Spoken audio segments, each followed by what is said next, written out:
আমার কাজিনের বিয়ে হয়, ওখানে যাই আমি। কাজিনা এখানে আর মিরপুরে আমার ফুপি বাড়িতে। তো কাজিনের বিয়েতে তার মেয়েদেরকে রেখে আমার বাচ্চাকে, আম্মুকে, আমরা সবাই যাই। তো একদিন থাকি ওখানে, থাকার পরের দিন বাসায় আসি। তো পরের দিন সারাদিন আমি না খাওয়া মরে দৌড়াদৌড়িতে। তো আমি না খাওয়া, তো বাসায় এসে খাবো ধানমন্ডিতে। বাসায় এসে আমি আমার কাজের মেয়ে বললাম যে আমার একটু ভাত, আমি কিন্তু অনেক ভাত খাইতে এখনো, সকালে ভাত খাই, দুপুরে ভাত খাই, রাতের ভাত খাই, ভাত ছাড়া আমি বাঁচতে পারি না, পরিমাণে কম খাই, যে কটা মোটা হই না আমি। এটা বাসায় আসার পরে আমি ভাত খাবো, ভাত মা খাচ্ছি আমি ভাতটা, কাজে মেয়ে বলতেছে আপু আমি আপনাকে একটা কথা বলবো। বলো ভাইয়া, জাস্ট খালি ফার্স্ট লোমাটা মুখে দেবো, এর মধ্যে কাজের মেয়ে পাশ থেকে আমাকে বলে আপু ভাইয়া না কালকে রাতে আমার রুমে আসছিল। বলতেছে যা ওর ভাইয়া না আমার রুমে আসছিল। তো আমি না ভাতের লটা ফেলে দিয়ে আমি তাকাই, ভুল শুনছি। আমি কি বললা? বলে ভাইয়া না রাত্রেবেলা আমার রুমে আসছিল। আসতেই পারতি, অলরেডি বিয়ে 1 বছর পার হয়ে 2 বছরের। তো আমি বললাম যে কি বলছো আমি বুঝি না, আবার বলো তো কথাটা। তো সে আমাকে বলতেছে যে আপু ভাই আমার রুমে আসছে। আমার হ্যাঁ আসতেই পারে তো, কারণ আমিও আমাদের 14 গোষ্ঠীর ভিতর না ভাই, আমার আশেপাশে তো কখনো এই টাইপের কথা শুনিনি। আচ্ছা, বলার পর আমার না, আমি তখন একটা কথা ওকে পাল্টে কোশ্চেন করি যে তোমার গায়ে টাচ করেছে? বলে না আপু উনি এসে কয়েকবার প্রস্তাব দিয়েছে। তো আমার তখনও পর্যন্ত ভাইও চিন্তা, কারণ আমার মানে মন মানসিকতা হয়ে আমি বলছি তুমি ওর সামনে বলতে পারবা? যদি ওর সামনে দায় তাহলে তো বুঝবো কত সত্য। দুজনকে মুখোমুখি করি, আপনি 100% একজন অনেস্ট ওয়াইফ, যে কথাটা বলা উচিত সেটাই বলে দেন। তখন হ্যাঁ পারবো আমি, এটুকু যদি মিথ্যে লাগতো তাহলে করুন না, চড়ে দাঁত ফালাই দেবো। তখন কিন্তু আমি মেয়েটাকে বকাবকি করিনি, কারণ আমি আসলে কি শুনলাম, কিভাবে হ্যান্ডেল করবো, ফ্যামিলিকেও জানাইনি, কারণ নিজের পছন্দের বিয়ে তো একটা তো মা না থাকে, বা এমনিও তো একটা ফ্যামিলি দিয়া বিয়ে করে ফ্যামিলির ছাবিনার দেওয়া লাগে। দেন ভাত খায়, তারপরে হচ্ছে ফুটবল খেলা দেখে 1-1.5 ঘন্টা, ওর মাঝখানে চা খাবে, তারপরে রাত 2টা-3টা ঘুমাইতে পারতে না। আর আমার বাবার বাড়িতে রাত 7, 10টা, 11টার মধ্যে সব ঘুমিয়ে যায়। তো ভাত খাওয়ার পিছিয়ে সে বসে একটু কথা বলবো, তো আমাকে হ্যাঁ বলো। তো বলছে তাসলিমা একটু এইদিকে আয়, কাজটা না তাসলিমা একটু এদিকে আয়, দরকার আছে, আমরা রুমে আয়। তো রুমে আসলো 2টা কাজের লোক, একটা কিন্তু জানে না বাইরে হিনিয়তা, আর একটা সম্বন্ধীশ নেই। বয়স কত ছিল? একই এইজের, আপনার এইজ 1-1.5 বছর ছোট ছিল, অনেক সুন্দরী ছিল, স্ট্রো। তো 2টা কাজের লোক, তা একটা হচ্ছে একটু ছোট ছিল, বাট কাজের লোকগুলা দ্বিতীয় আমার ফুপি। তো এখন এই জিনিসটা আমার ফুপিও তো জানতে পারে, ও যখন চলে যাবে উৎসন্ন গেল আমার ফুপির কাছে যাইতে দিয়ে আসলাম, ফুপি একটা কাজের লোক তাদের কেলা দিয়ে আসে বাড়িতে। আচ্ছা, আমার মাথায় তখন সব এগুলো ঘুরতেছে। তো দুইজনও আমি শিওর ছিলাম কথাটা মিথ্যা হবে, 100% মিথ্যা হবে এবং আপনি বের করে দিবেন। তো আমি বেডরুমের দরজাটা লাগিয়ে দুইজনকে একসাথে করলাম। তাসলিমা কি হয়েছে বল। ও মাটিতে বসে, তো বিছানায় বসে ও তাকিয়ে আছে।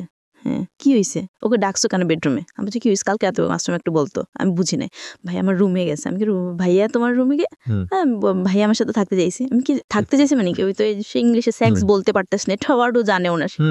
ভাইয়া আমার লগে শুইতে চাইছে, যে আমাদের ঝগড়া করতে চাইছে। আমি তো ওর দিকে তাকাইছি, ও খালি কাজের লোক শুনছে, ওকে তো একজন রুম থেকে বেরো, অলরেডি তুই তো অলরেডি দিতে চলে, এখানে আমি কোন দিদি শুনি নাই। ভাইয়া কাজের লোককে বলতেছে রুম থেকে বের হো। আমি আর বলতেছি রুম থেকে বের হবে কেন, মানে একটা পার্টনার ফ্রেন্ড ফ্লাইট বাড়ি, ওটা আপনার সময় আসবে, ভাইয়া তো আপনি রুম থেকে বের হবে কেন, আগে বল আমাকে কি ওকে যাবো সত্য কিনা, যে রুম থেকে বেরো হই, রুম থেকে এমন করতেছে। ও বের হইলে দরজা লাগালা। আমি কি হই, আমাকে বল সমস্যা কিটা, কি সত্য না মিথ্যা?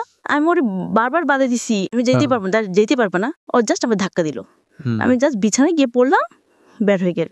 উত্তর না দিয়ে রাত তখন 1টা বাজে। তো বের হয়ে গেল বাসা থেকে, তো বের হয়ে গেছে। এখন আমার তো আর ওই সময়টা দেখে আপনি ওকে চার্জ করছি, দেন আপনার রেগে যাতো। আমি তো বলছি কি হয়েছে, কথাটা কি সত্য কিনা আমাকে বলে। ওকে চার্জ করার অপশন কি, ওদের ভাব করে উঠলো ভাইয়া প্যান্ট চার্জ করতেছে। এর আগে কি আমরা এই ধরনের কোনো ঝগড়াঝাড়ি হতে না কখনোই না, এখন কোনো কি সিম্পাটি হয় না, ভাইয়ের ভিতরে কখন টাকা পয়সা জগাট লাগানি। তোকে আমি খালি ওকে জিজ্ঞেস করছিলাম একটা কোশ্চেন, যেটা কি সত্য কিনা, তুমি কথা বলছো না কেন, তুমি রেডি হচ্ছ কিনা, তুমি বের হয়ে যাচ্ছ কেন। আবার খুব জোর শাউট করছে না, আমার ছেলে পাশের রুমে ঘুমাচ্ছে, ভপা বের হয়ে গেল, আমাকে ধাক্কাটা দিয়ে আমি বেছানায় জাস্ট পড়ে গেলাম। ও আসে ধাক্কা দিয়ে আমাকে সরানোর জন্য, সামনে থেকে নট মারার উদ্দেশ্য, সেটা আমি এখন সত্য বলবো। বিছানায় পড়ে গেলাম, ও চলে গেল বাইর হয়ে। এখন আমি যে দরজা লেগে রুমে কান্না করাও ছাড়া ওয়েট করা ছাড়া আমার কোনো অপশন নাই। সে ভোর 6টার সময় মাকে ফোন দিল, খুব স্বাভাবিক, রাতের বেলা তো অফিসগুলো খোলাই থাকেন চ্যানেলের, এই কারণে তারা টর্চার করতে পেয়েছি। ওখানে গিয়ে সে ওই অফিসে কাজ করে। এখন আমি ওকে ফোন ধরে না। সকাল 6টার সময় সে আমাকে ফোন দিল, ফোন দিয়ে বলতেছে আমি সরি, ভুল হয়ে গেছে। আমি কি ভুল হয়ে গেছে? আমি পাশে আসি, তারপর তোমার সাথে কথা বলে তুমি রাগ করো না, চিৎকার করিও না। আমি ঠিক আছে তুমি বাসায় আসো। তো বাসায় আসলো, আমাকে আমি বিছানায় বসা, ও আমাকে আমার সামনে বসে মাথা নিচু করে বলতেছে যে আমার ভুল হয়ে গেছে, আসলে বাসায়ও ছিল না, আমার না ভুল হয়ে গেছে, আমার কখনো এরকম হবে না, অ্যাক্সিডেন্টলি আমার ভুল হয়ে গেছে, আমি তো আসলে কিছু করি, তো প্রস্তাবই দিয়েছি। ভাইয়া আমি মেনে নিলাম যে আসলে ভুল হয়ে গেছে, সরি, ওকে অ্যাক্সিডেন্টলি, পুরুষ মানুষ, আমি ধরে নিয়েছি পুরুষ মানুষ, ফাইন। আমি কিন্তু মাথায় এত মানে লজিক্যালি এটা চিন্তা করি বলি নাই যে আমি আটকা যদি কাজটা করতো তো আমি কি করতে গেলো কিছু না। ও বললাম আমি ভুলে গেছি, আমি ফাইন, ভুল হতেই পারে, বাট একটা জিনিস হলো এবার সারাতে পর থাকা যাবে না, আমার ভেতরে ঘরে তোমরা ঢুকে গেল যে আমি একদিন ফুপির পাশে ছিলাম। তো এরকম 10 দিন গেল। এখন আম্মু আব্বুর কাছে কি বলেন, তোকে বের করে দিলেন? ও তো বলেছে মিথ্যা কত বলে আমি বের করতাম, অত থাকতে দেয়নি, আমাকে বলেছে ওনাকে দরজা লাগাই দিয়েছে। সো ও সৎ, ও বেটার, ও ভালো, আমি ওকে কেন বের করবো? আমার হাত দেওয়ার প্রস্তাব দিচ্ছে, তাহলে আমার হাজব্যান্ডকে বের করে দেওয়া উচিত, ওকে না? ও একটা মানুষ না, আমার কাছে যেটা লিগ্যাল সেটা লিগ্যাল। তো আম্মুর বাসে আমি আসি আবার থাকছি। পরের দিন সকালে গেছি কি পরে ও অফিসে যাওয়ার পরে আবার একই বিচার, আপু আপনি প্লিজ আমি যাওয়ার সময় নিয়ে যাবেন, নাহলে ভাই আমার রুমে ঢুকেছে, জোরাজুরি করে ভাইয়াকে ডাক আমাকে রুম থেকে বের করতে হবে। তো সেকেন্ড জিনিস, কাজের মেয়ের কাছে আসলে যাওয়া, বাইরে তাকিয়ে কি করতেন, তাকিয়ে দেখতাম নিজেকে কি নাই, ভিতরে ভিতরে আসলে নিজেকে অনেক ছোট করে ফেলা বিষয়গুলো, আর যদি আপনি কারো কাছে শেয়ার করতে না পারেন তাহলে আরও ছোট হয়ে যান। ভেরি ডিফিকাল্ট স্টোরি প্রিয় শ্রোতা, খুবই কঠিন একটা গল্প। আমি এই ধরনের গল্প পাইনি কখনো। আমি এত গল্প শুনেছি, স্টেটাস আপনি কাউকে জানাতে পারছেন না, আপনাকে হ্যাপিলি লাইফ লিড করছেন বলে সবার সামনে হাসি দিতে হচ্ছে। আমি অনেক সুখে আছি, আমার মতো সুখী আর কেউ নাই। এটা বলাটা না তখন পাপ। আপনি যখন সুখে আছেন তখন সুখ বলা যায় ভাইয়া, বাট আপনি যখন সুখে নাই তখন এটা বলাটা অনেক বড় পাপ মনে হয়, অনেকটা কষ্ট মনে হয়। তো আবার হাসি দিয়ে যখন বলতে হয় যে হ্যাপি, আমার হাজব্যান্ডের মতো হাজব্যান্ড হয় না, আমি খুব সুখী, তো তো আমি ভাবছি এটাই হয়তো বা সুন্দর, তাই হয়তো এটার জন্য প্রবলেম। ঠিক আছে, পরে দেখলাম যে না, ছোটার ক্ষেত্রে একই প্রবলেম শুরু হলো। তো একটা পর্যায়ে প্রতিদিনই হয়, প্রতিদিনই তার সাথে আমি সেদে ঝগড়া হচ্ছে তার সাথে আমার। তো একটা পর্যায়ে সে আমাকে মূর্খ বলে গালি দেয়, তুই মূর্খ বলেই তুই কাজের মেয়েদেরকে সামনে দাঁড়িয়ে এটাকে প্রমাণের চিন্তা করছিস, তো ওটা মেনে নেওয়া উচিত। এই মূর্খ বার্তা আমার খুব মাইন্ডে লাগে। আমি খুব জেদি মেয়ে ছিলাম, আগে বলেছি। তো আমি আমার বাবার বাসায় আসি, এই ঘটনা কিন্তু এগুলো চলতেছে, কারণ এগুলো প্রতিদিন বললে কিছু নেই।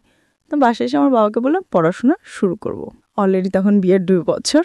আব্বু আমাকে বলছে যে আব্বু পড়াশোনা করতে দিবে না, কারণ পড়াশোনা করতে দিলে আমি আবার অসুস্থ হয়ে যেতে পারি, প্রেশার। আমি বলছি আমি পড়াশোনাও করব, তখন আমি পরীক্ষা দিব না, সরি ক্লাস করব না, আমি পরীক্ষা দিব। আব্বু তোর ছেলে হয়ে গেছে, তুই সুখে আর সংসার করতেস, তোর পড়াশোনা কি দরকার? আমার কথা শুনে আমি পড়াশোনা করব। আমাকে মূর্খ বললো কেন? একটা সার্টিফিকেট হলো আমার লাগবে, এসএসসি সার্টিফিকেট হলো আমার লাগবে। Thanks to him. আমাকে জাস্ট আপনাকে মূর্খ বলে গালি দিয়েছ বলে? হ্যাঁ, তো আব্বুকে অনেক জোরাজয়ী করে। আমি আমাদের এলাকার, মিরপুর এলাকার একটা স্কুলে ভর্তি হলাম, যেখানে ক্লাস করা লাগে না, জাস্ট পরীক্ষা দেওয়া লাগে প্রভাবশালী। তো প্রবলেম হয় না, বাসা 2টা টিচার রাখা হলো। তোমার হাজব্যান্ড বলছো তুমি আমার কাছে পারমিশন নিয়েছো, তো খরচ দিবে আমার বাপ, সব কিছু করবে আমার বাবা, তো পারমিশনের কোনো দরকারই নাই। বাট ওই রকম লেভেলের পর্যন্ত আমি তার সাথে আমি যাই নাই। আমি তাকে বলেছি না দেখো আমি আসলে পড়াশোনা করতে যাচ্ছি, সে আমাকে মূর্খ বলল, পড়াশোনা করছে সেটা আমি তাকে বলি নাই। আমার জেদ ছিল আমি এসএসসি কমপ্লিট করব, সার্টিফিকেট নিব, তারপর ওকে গিয়ে বলবেন তো আমাকে অমুকটা একদিন মূর্খ বলছিলি কাজের ফ্রেন্ডের সামনে, তো আমি পড়াশোনা শুরু করি। ওটাতে কোনো বাধা দেয় না, কারণ পরীক্ষা দিতে পারেন না, শিওর ছিলাম তো পাশ করব না, কারণ যেভাবে পড়াশোনা করতেছি এটা তো পাশ করানো সম্ভব না। Okay fine. আবার আমাকে বলেছিল ইয়ের কথা, ওই যে স্কুলগুলো আছে না ভোকেশনাল, ছেলে আমি পড়াশোনা করুক তো, আচ্ছা ঠিক আছে আমি ভর্তি হলাম নর্মাল স্কুলে, হাই স্কুলগুলোতেই কিন্তু আমি পরীক্ষা দিব না, বাসায় টিচার রাখা হলো, 2টা টিচার আসে পড়ানো হচ্ছে। তো তার এই প্রবলেমগুলো চলছে। তো একটা টাইমের মধ্যে একটা কাজের মেয়ের বিয়ে হয়ে যায়, আরেকটা কাজের লোক চেঞ্জ হয়, কিন্তু পুরানটা থাকে। আমি একদিন পুরানটার ও চলেই যাবে, থাকবে না, যে কোনো সময় ভাই আমার গায়ে হাত দিতে পারে, এরকম রিস্কে। তা আমি একদিন একটা দরজা লাগায় কাজের মেয়েটার পা ধরে তোরে বলি তোর আমার বোন লাগিস, প্লিজ তোর পায়ে ধরি, কারণ ও চলে যাও মানে হচ্ছে আমার ফুপির কাছে কথাটা চলে যাও, তখন একদম পুরো ফ্যামিলিতে চলে যাবে আউটব্রাস্টেড হয়ে। হ্যাঁ, তখন ওর বাবা মা কেউ জানে না এগুলা। তো তোর পায়ে ধরি, তুই আমার জাস্ট এসএসসি কমপ্লিট পর্যন্ত থাক, তাও তুই যাইস না, কারণ আমার ছেলেটাকেও তো ও পালতেছে, আমি দুজন মিলে পালতেছি, দুজন মিলে। তো তুই যাইস না। তো এটা আপনি বুঝবেন না, একটা হাজবেন্ডের অপরাধে একটা বউকে যখন আরেকজনের পা ধরতে হয়, কাউকে বলিস না। এবং আমার মধ্যে এটাও ভয় হচ্ছিল, আপনার প্রশ্ন করতে পারেন কাজের মেয়েটাকে চেঞ্জ করলাম না কেন, এর পরের কাজের মেয়েটা যদি ওকে দিয়ে দেয় তখন আমি কি করব? ওটা যদি খারাপ, এটা তো ভালো ছিল বলেই আমাকে বিচার দিচ্ছে, সে আটকে দিচ্ছে। ডেফিনেটলি আমাকে কাজের মেয়ে লাগবে ভাই, এত বড় বড় পাওয়ারফুল বড় ব্যাপারমেন্ট আমি সামাল দিতে পারবো না, যে স্ট্যাটাসে যেটা, কিন্তু ওই মেয়ে যদি ওকে দিয়ে দেয়, ওই মেয়ে যদি আমাকে কিছু বিচার দেয়, এরকম অনেক কাজের লোক আছে। ক্যারেস্টিকে প্রবলেম হচ্ছে, আমি সবাই কাজের লোক মানেই যে খারাপ হয়ে থাকে কিন্তু না। আমি হ্যাটস অফ দিই ওই মেয়েটাকে, যেটাকে আসলেই আমার বোনের মতো করে আমার পাশে ছিল। আমি ওর পা ধরে ওই সময়টা আসলে একটা মেয়ে যে কত ছোট হয়, আমি আপনাকে বলে, একটা স্ত্রী একটা ওয়াইফ জানে তার হাজব্যান্ডের মান ইজ্জত রাখতে গিয়ে তাকে কত কিছু, হাজব্যান্ড আপনারা যারা বাইরে থাকেন তারা মনে করেন কি আপনার ঘরের বউরা কি আর করতেছে, ঘরে বসে আছে, খাওয়া দাওয়া করতেছে, রান্নাবান্না করতেছে, টিভি সিরিয়াল দেখতেছে, ওদের তো কোনো কাজ নেই। আর প্রতিনিয়ত আপনাদের মান সম্মান না আসলে আমরা বহন করে চলি, স্ট্রেস করে। না এটা আবার পয়েন্টটা তো দ্যাট ইজ ইট। আবার করা হচ্ছে ওকে বিদায় করা মানে এটা তো এইভাবেই চলতেই যাকে, তখনই এইরকম বারবার করে তখন আমি আসলে বুঝতে পারি ওর ক্যারেক্টারিস্টিকের প্রবলেম। সো দ্যাট মিনস ওই যে প্রেজেন্টার আছে আসলে বলে না আপনারা আমাদের এটা খারাপ পয়েন্ট, বোরা খারাপ করে, বার হাজব্যান্ডরা বোরে দিকে খারাপ করেন, সন্দেহ করতে বাধ্য করেন, তার গীত কিছু আছে। কিন্তু আমি কখনো কি জিজ্ঞেস করতাম না, কেন ঝামেলাও করতাম না। তো আমি এরকম শুটিংগুলোতে প্রায় যাওয়া শুরু করলাম। জীবন গল্প এখানে প্রত্যেকটা মানুষ, আমি খুব দৃঢ়দার্থহীন কণ্ঠে বলি, একজন ভিক্ষুক থেকে শুরু করে এই সমাজের একেবারে উঁচুতলার মানুষ সবার জন্য এখানে জায়গা আছে। প্রত্যেকের গল্পই গল্প, সেটা সমাজের যেই জায়গাটাকে আঙ্গুল করুক না কেন, but essence of the story আমরা নেবার চেষ্টা করব। এখানে মিডিয়া কিংবা প্রডিউসার কিংবা সে অনেক সম্ভ্রান্ত পরিবারের মেয়ে, এই বিষয়গুলোকে আমরা দেখার না চেষ্টা করি, বরং আমরা গল্পের জায়গাটাকে বোঝার চেষ্টা করি, যে আসলে কি কারণে সংসারটা কি অবস্থায় চলে গেল। হ্যাঁ, এই জায়গাটাকে দেখা। রাত বিরাত তাকে ফোন দিতে থাকে প্রেজেন্টারদের 1টা-2টার সময় কি কাজ, এবং আমি হঠাৎ করে খেয়াল করি যে এই একটা নাম্বার আমাকে বলতেছে সে প্রেজেন্টার নাইট, বাট আসলে নাম্বারটা সেভ করে না, ও সব প্রত্যেকটি নাম্বার সেভ করে থাকে, প্রেজেন্টারদের নাম্বারটা সেভ করে না। তো আমি ওই নাম্বারটা বের করি, এবং আমি যে নাচ করতাম, মেয়েটা হচ্ছে ওই একটা ভাইয়ার সাথে আগে নাচ করতো, অনেক আগে আমি মেয়েটাকে চিনতাম, যে নামটা সে বলছে বর্তমান প্রেজেন্টার তা কিন্তু নাচ করতো। তো আমি বুদ্ধি করে ওই ভাইয়াটাকে ফোন দিয়েছি, ভাইয়া তুমি না বলেছিলে আমার হাজব্যান্ডের সাথে সে কাজ করছে, নাচ করতো, তো ওর ফোন নাম্বারটা আমাকে একটু কালেক্ট করে দিতে পারবো, আমি আসলে নাম্বারটা মিলাবো। পরে দেখলাম যে রাইট, ভাইয়ার নাম্বারটা দেওয়ার পরে দেখলাম এই মেয়ে ওই মেয়ে না, কিন্তু ও প্রেজেন্টার বলতেছে অন্য একটা মেয়ের নাম, এই মেয়ের নাম বলছে না। ও তো 2-3টা প্রোগ্রাম হয়তো সাপ্তাহিক, হ্যাঁ, তো এই মেয়ে ওই মেয়ে না, নতুন মেয়েটা।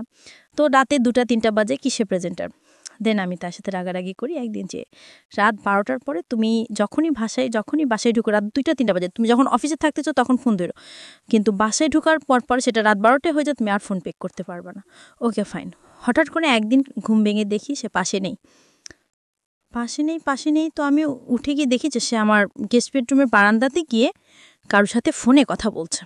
আমি চুপ করে পিছনে গিয়ে দাঁড়াই, তো সে কথা বলছে, আমি কথাগুলো না বলে কি বলছে, তারা রোমান্টিক কথাবার্তা বলছে, আমি পেছনে চুপ করে দাঁড়িয়ে আছি, যেন সেও ফ্রি আমাকে দেখেন নাট, আমি নকেই শুনছি, কিন্তু আমিও মুখামুখি দাঁড়ানো, কিন্তু ও গ্রিল ধরে আকাশের দিকে তাকিয়ে আকাশ বাতাস নিয়ে কথা বলছে, তা তো পিছনে দেখার দরকার নেই, তাই না?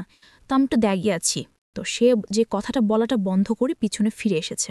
ফিরে আমাকে সে দেখার পর আমাকে বলছে তুমি এখানে। তখন আমি হাসতে হাসতে, ততদিন আসলে আমার আর কিছু নাই, তার প্রতি প্রেম, ভালোবাসা, শ্রদ্ধা, সবচেয়ে বড় একটা ওয়াইফের হাজব্যান্ডের প্রতি যেটা, সেটা হচ্ছে, আপনারা বলেন কি আমি জানি না, ট্রাস্ট হ্যাজ, সেকেন্ড হচ্ছে শ্রদ্ধা থাকতে হয়, তাহলে সেখানে ভালোবাসা থাকে।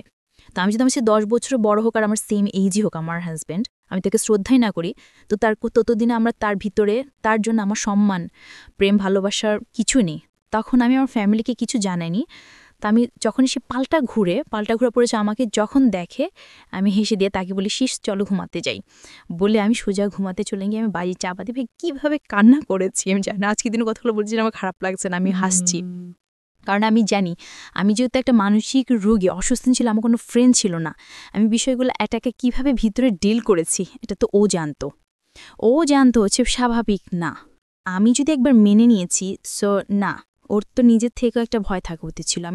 আমরা না, প্রত্যেকটা মানুষ কিন্তু তার নিজের জায়গা থেকে জাজ করে, তো আমি যেটা জাজ করছি এখন, না সেটা ঠিক আছে, আপনার জায়গা থেকে আপনি এভাবেই বলবেন, ঠিক আছে, কিন্তু ওর জায়গা থেকে একটা ভয় পাওয়াটা স্বাভাবিক ছিল। ভয় পাওয়াটা স্বাভাবিক জায়গাটা নাম্বার 1 যে ও আপনাকে বিয়ে করেছে এবং সেটা হচ্ছে আপনার ফ্যামিলির যে স্ট্যাটাসটা এটা ওর স্ট্যাটাসের চাইতে ভয়ঙ্কর রকমের পাওয়ারফুল একটা স্ট্যাটাস।